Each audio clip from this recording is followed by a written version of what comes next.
Section 1.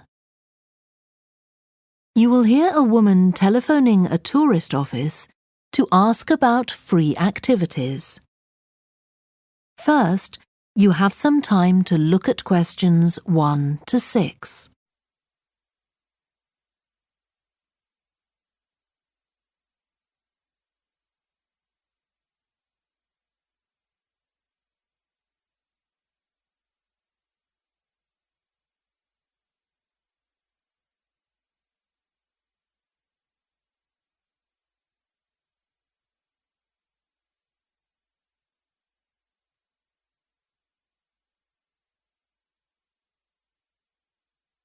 You will see that there is an example that has been done for you.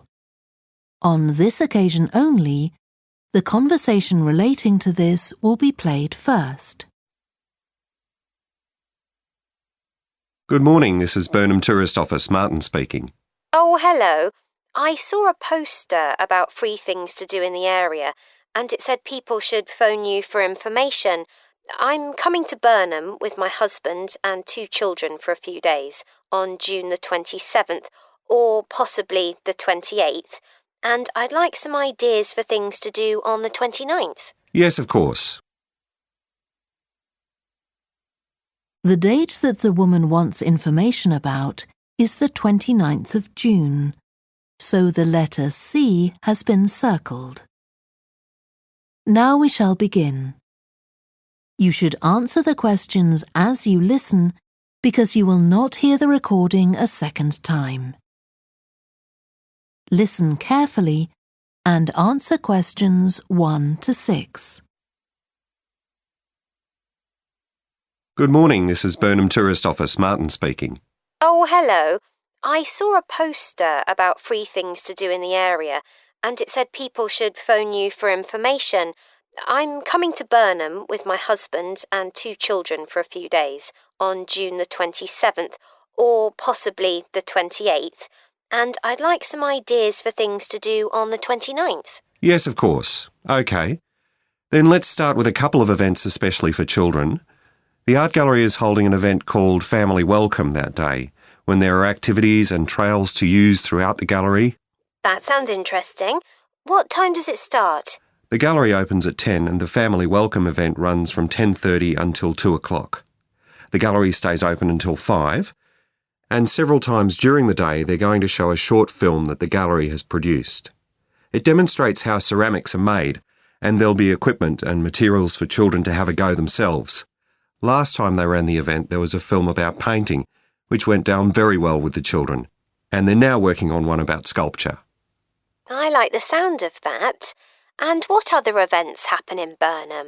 Well, do you all enjoy listening to music? Oh, yes. Well, there are several free concerts taking place at different times, 1 or 2 in the morning, the majority at lunchtime and a couple in the evening, and they range from pop music to Latin American. The Latin American could be fun. What time is that? It's being repeated several times in different places.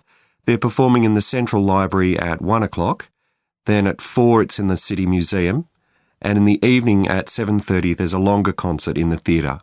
Right. I'll suggest that to the rest of the family. Something else you might be interested in is the boat race along the river.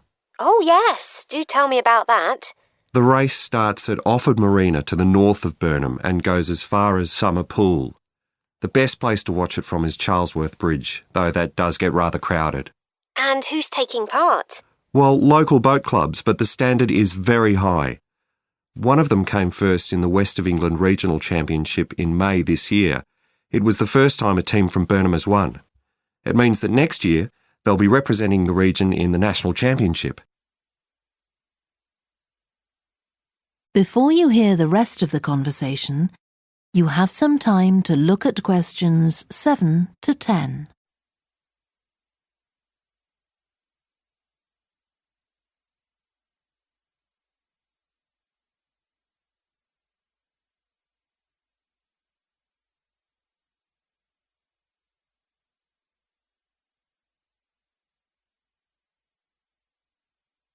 Now listen and answer questions 7 to 10. Now, I've heard something about Paxton Nature Reserve. It's a good place for spotting unusual birds, isn't it? That's right, throughout the year. There is a lake there as well as a river, and they provide a very attractive habitat. So it's a good idea to bring binoculars if you have them. And just at the moment, you can see various flowers that are pretty unusual. The soil at Paxton isn't very common. They're looking good right now. Right. My husband will be particularly interested in that. And there's going to be a talk and slideshow about mushrooms, and you'll be able to go out and pick some afterwards and study the different varieties. Uh-huh. And is it possible for children to swim in the river? Yes, part of it has been fenced off to make it safe for children to swim in. It's very shallow and there's a lifeguard on duty whenever it's open. The lake is too deep, so swimming isn't allowed there. OK, we must remember to bring their swimming things in case we go to Paxton. How long does it take to get there by car from Burnham? About 20 minutes, but parking is very limited, so it's usually much easier to go by bus. And it takes about the same time. Right. Well, I'll discuss the options with the rest of the family. Thanks very much for all your help. You're welcome. Goodbye. Bye. That is the end of section 1. You now have half a minute to check your answers.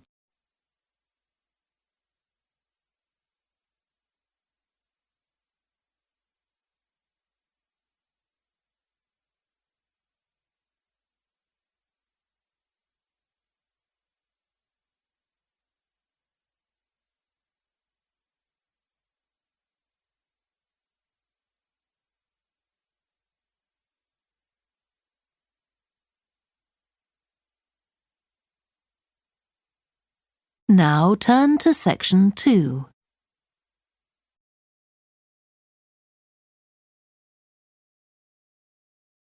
Section 2.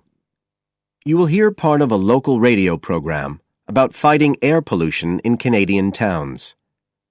First, you have some time to look at questions 11 to 14 on page 111.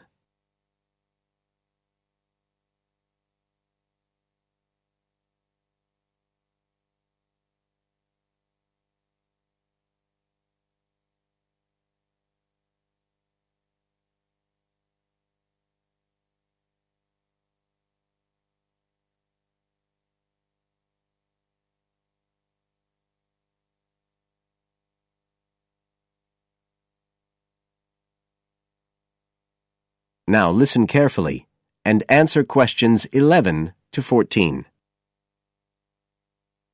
Good morning, folks, and welcome to the Information Roundup on your own local radio station. This is Larry Knowles talking to you this morning on Tuesday, the 25th of May. And the first item coming up is a reminder to you all out there about Canadian Clean Air Day, which is on June 6th. In case you weren't around for the last one, this is a chance for Canadians everywhere to focus on the problems of air pollution and to actually try to do something to help reduce the problem. How many Canadians do you think die annually because of air pollution? 2,000? 3,000? Well, the rate is a staggering 5,000, and it's likely to grow unless we do something. And it's this concern with your health that's the driving force behind the government campaign that is sponsoring Clean Air Day. So what causes air pollution in the first place? Well, the transportation sector accounts for 27% of all greenhouse gases produced in Canada. It's also the biggest source of that thick, polluted air from traffic fumes that we call smog. And it's the tiny particles and ground-level ozone in smog that are the main causes of health problems and even deaths across the country. Of course, it's worse in the big cities, but researchers have only recently realized that all you need are low levels of air pollution to seriously damage your health, so we're all at risk. You now have some time to look at questions 15 to 20 on page 111.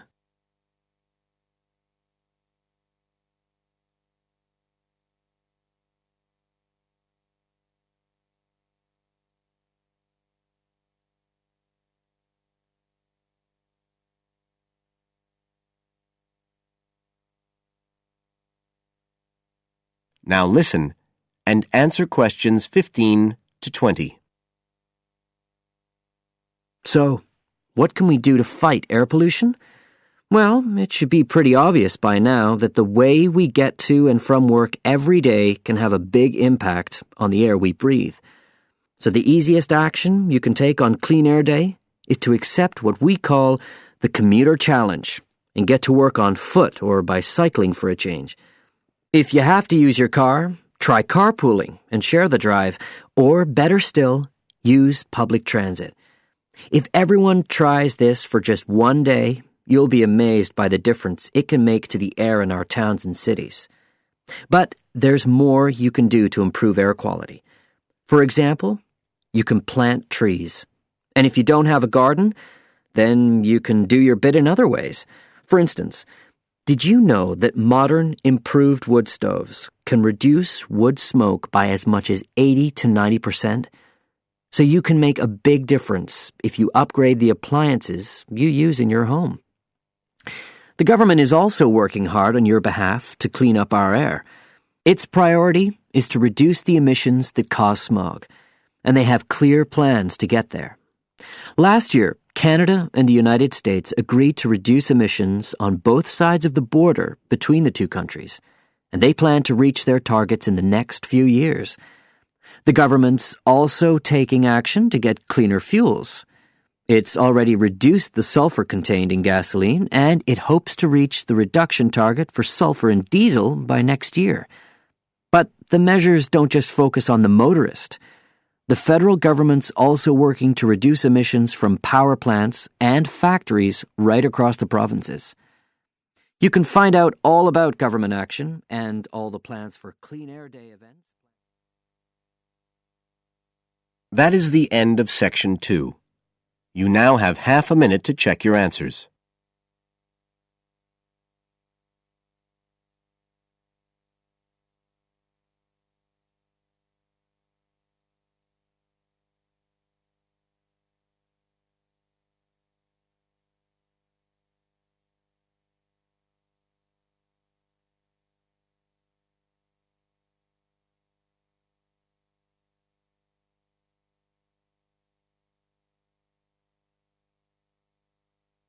Now turn to Section 3 on page 112.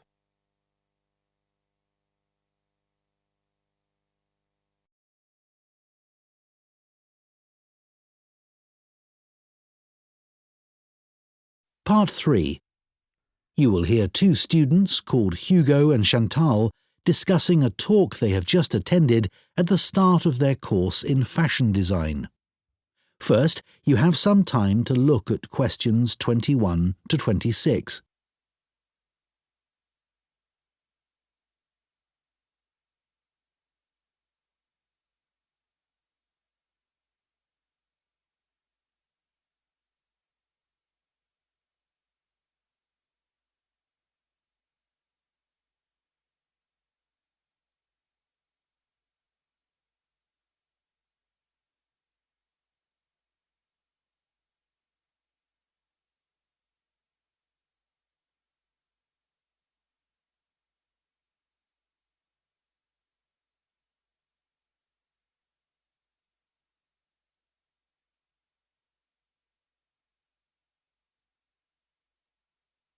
Now listen carefully and answer questions 21 to 26. Hi, Chantal. What did you think of the talk then? Hi, Hugo. I thought it was good once I'd moved seats. Oh, were the people beside you chatting or something? It wasn't that. I went early so that I'd get a seat and not have to stand.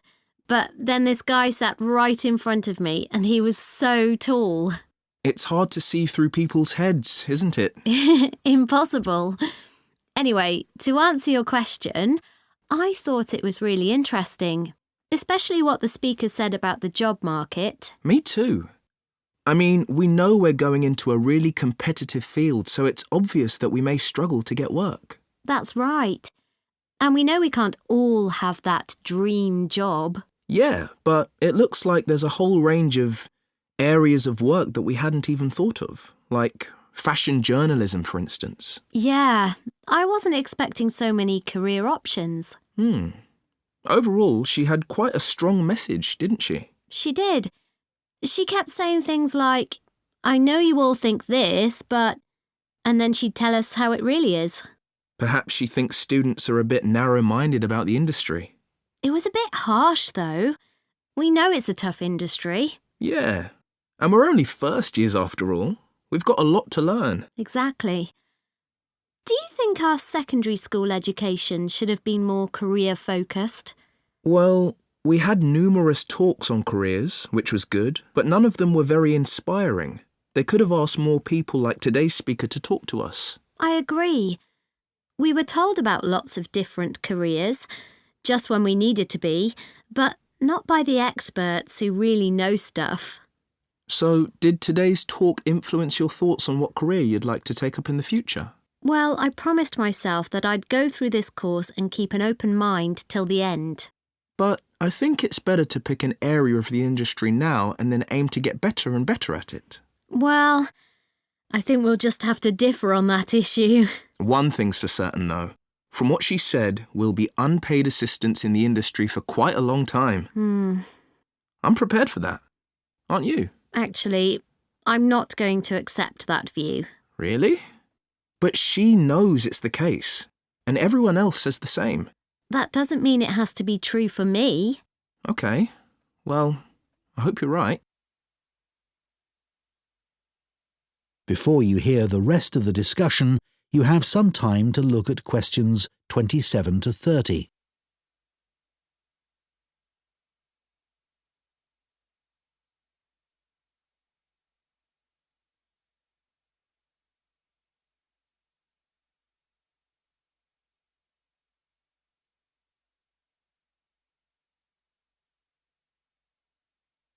Now listen and answer questions 27 to 30.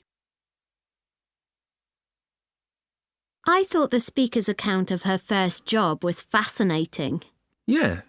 She admitted she was lucky to get work being a personal dresser for a musician. She didn't even apply for the job, and there she was getting paid to choose all his clothes. It must have felt amazing. Though she said all she was looking for back then was experience, not financial reward. And then he was so mean, telling her she was more interested in her own appearance than his. But she did realise he was right about that, which really made me think. I'm always considering my own clothes, but now I can see you should be focusing on your client. She obviously regretted losing the job. Well, as she said, she should have hidden her negative feelings about him, but she didn't. It was really brave the way she picked herself up and took that job in retail. Fancy working in a shop after that? Yeah, well, she recommended we all do it at some point. I guess, as a designer, you'd get to find out some useful information, like how big or small the average shopper is. I think that's an issue for manufacturers, not designers. However, it would be useful to know if there's a gap in the market, you know? An item that no one's stocking, but that consumers are looking for. Yeah, people don't give up searching. They also take things back to the store if they aren't right. Yeah. Imagine you worked in an expensive shop and you found out the garments sold there were being returned because they fell apart in the wash. Yeah, it would be good to know that kind of thing. Yeah. That is the end of part 3. You now have 30 seconds to check your answers to part 3.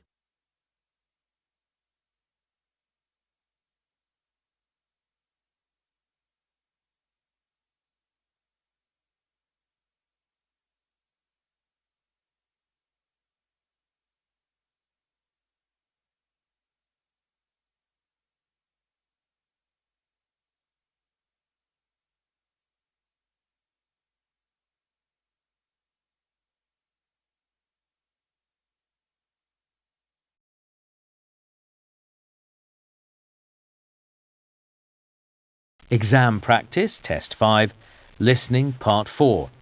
You will hear a lecturer giving a presentation about the Klondike Gold Rush. First, you have some time to look at questions 31 to 40.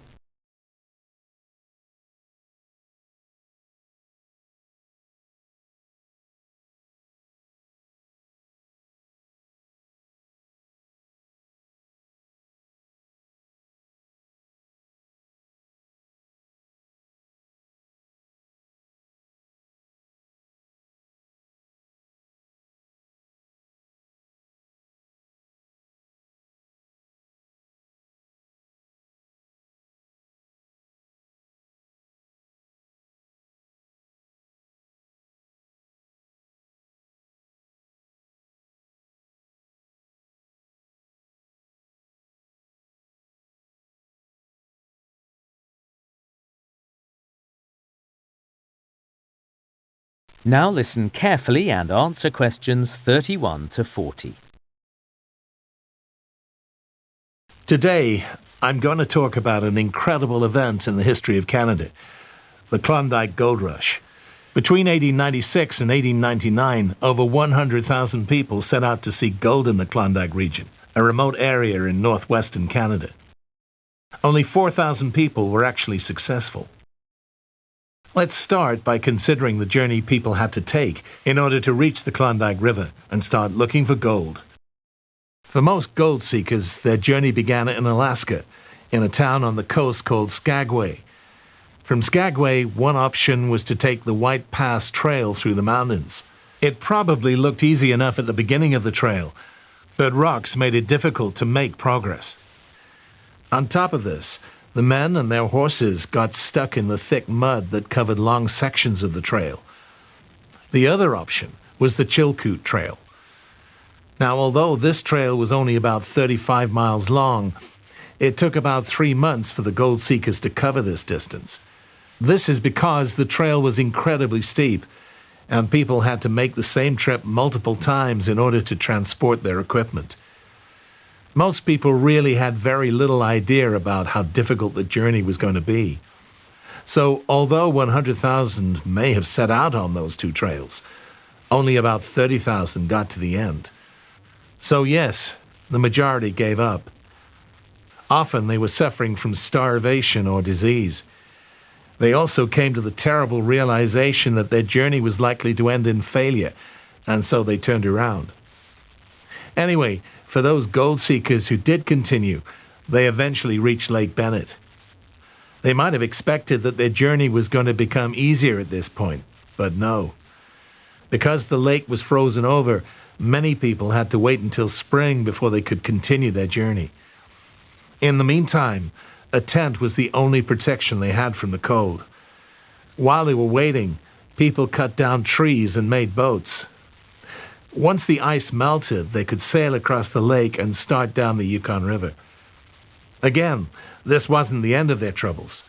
Once they reached a point of the river called Miles Canyon, things became very dangerous indeed. Many boats were destroyed in the rapids. In order to proceed down the Yukon River, the gold seekers needed to employ a real sailor, someone who could steer their boats and get through the canyon safely. From here on, the worst was over, and the gold seekers could sail to a place called Dawson at the mouth of the Klondike River.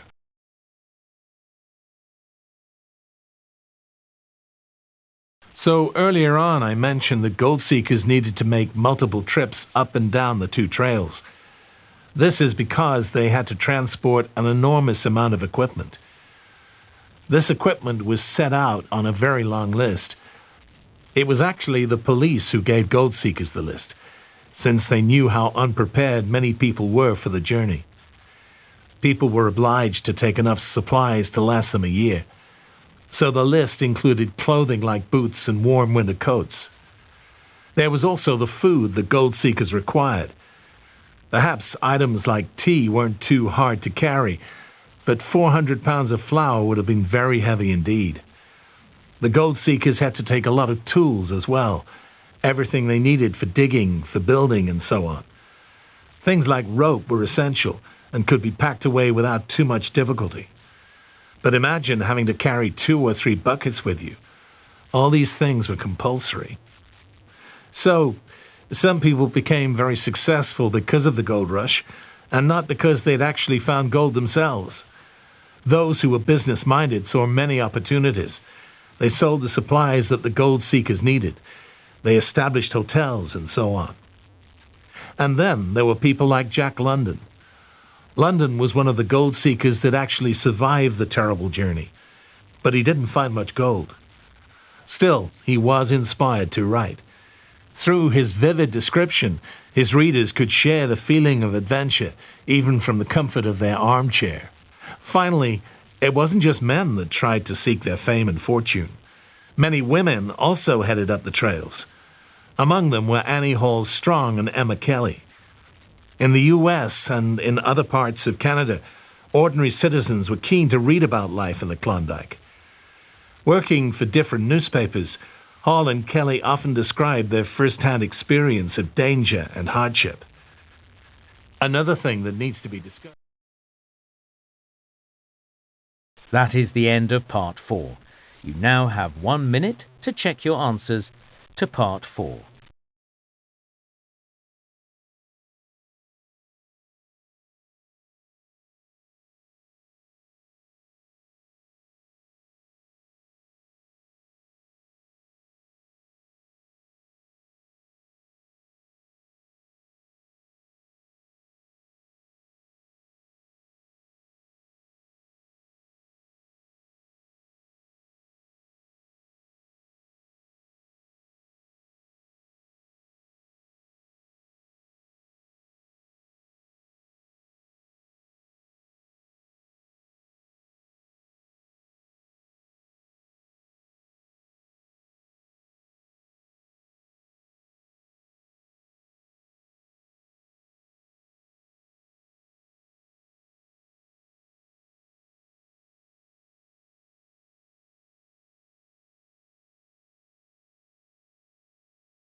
That is the end of the listening test. In the Ielts test, you would now have 10 minutes to transfer your answers to the answer sheet.